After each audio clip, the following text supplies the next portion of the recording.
संदीप, बुलढाण्यामध्ये अवकाळी पावसानं हजेरी लावली आहे। शेतकऱ्यांचं मोठ्या प्रमाणात नुकसान झाल्याचं कळतंय।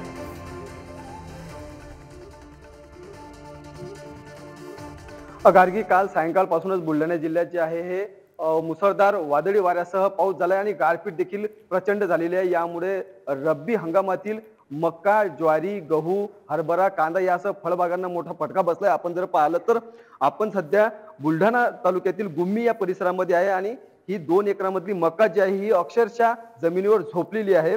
खरं तर आता मक्का आणि गहू काढणीची ही वेळ आहे, परंतु शेतकऱ्याच्या हातातोंडाशी आलेला घास पुन्हा एकदा निसर्गाने हिरावून घेतल्याने शेतकरी मोठ्या प्रमाणात आता जो आहे हवालदिल झालेला आहे। आपल्यासोबत याच परिसरातील शेतकरी आहे, काय सांगाल, काय तुमचं नेमकं नुकसान झालंय?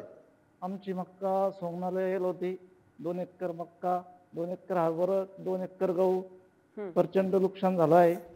किती लाख रुपयाचं नुकसान, किती रुपयाचं नुकसान झालं? जेमतेम आमचं 2.5-3 लाखाचं नुकसान झालं। बरं, तुमच्या शेतामध्ये काय होतं, कुठल्या पिकाचं नुकसान झालं? आमच्या शेतात गहू आणि हरभऱ्याचं नुकसान झालं। हरभरे जे पूर्ण जमिनीवर पडले घाटे, आणि गहू ज्या वंब्या गारीना झोडल्यामुळं गहू पूर्ण शेतात पांगले। आम्हाला गहू सुद्धा खायला मिळणार नाही असा आम्हाला अंदाज आहे। आता सरकारकडे काय मागणी करा? आमची एकच मागणी आहे की आमची नुकसान भरपाई शासनाने करावी आणि आमचा पीक विमा मंजूर करावा। आम्हाला कोणताच आतापर्यंतचा म्हणजे बारीकचा नाही आणि हिवाळी पण नाही, कोणताच पीक विम्याची मदत मिळाली नाही आणि शासनाची कोणतीही मदत मिळाली नाही। नक्कीच गार्गी, आपण जर या ठिकाणी पाहिलं तर खरीपाचं पीक हातून गेल्यानंतर या रब्बी पिकामध्ये शेतकऱ्यांना मोठी आशा होती, मात्र या आशेवर देखील आता पाणी फिरल्याचं पाहायला मिळतंय आणि त्यामुळे सरकारने तात्काळ या नुकसानीचे पंचनामे करून शेतकऱ्याला आर्थिक मदत करावी, शेतकऱ्यांना पीक विमा द्यावा, अशा पद्धतीची मागणी आता शेतकऱ्यांकडून केली जात आहे। नक्कीच याकडे लक्ष असेल, अपडेट जाणून घेत राहू। धन्यवाद तुम्ही दिलेल्या माहितीसाठी।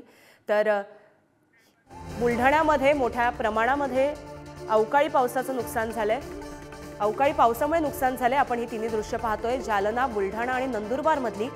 खरं तर रब्बी हंगामामध्ये खरीपाची पिकं झोपल्यानंतर रब्बी हंगामामध्ये उत्तम पीक येईल अशी आशा समस्त शेतकरी वर्गामध्ये होती, मात्र त्यामुळे मोठ्या प्रमाणात नुकसान झालंय।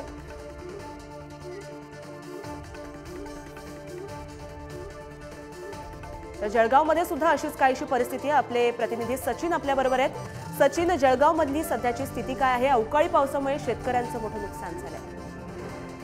निश्चितच गार्गी, जर आपण बघितलं तर हवामान विभागाने दिलेल्या अंदाजानुसार जळगाव जिल्ह्यातील अनेक भागांमध्ये, त्यात चाळीसगाव, भडगाव, पारोळा, एरंडोल, रावेर आणि भुसावळ भागामध्ये मोठ्या प्रमाणात बेमोसमी पाऊस झालेला आहे। चाळीसगाव, अमळनेर आणि पारोळा भागातील अनेक गावांमध्ये गारपीट झाल्यामुळे कापूस, हरभरा यासह अन्य जे पिकं आहेत, फळबागा असतील, या पिकांचं मोठ्या प्रमाणात नुकसान झालेलं आहे।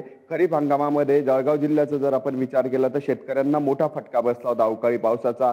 तीच परिस्थिती आता रब्बी हंगामात देखील आपल्याला पाहायला मिळत आहे। ऐन हातातोंडाशी आलेला हा जो शेतकऱ्यांचा घास होता तो निसर्गाने हिरावून घेतलेला आहे। त्यामुळे जळगाव जिल्ह्यातील शेतकरी हा हवालदिल झाला असून शासनाने याकडे लक्ष द्यावं, जी नुकसान भरपाई झाली आहे त्याचे तात्काळ पंचनामे करावे।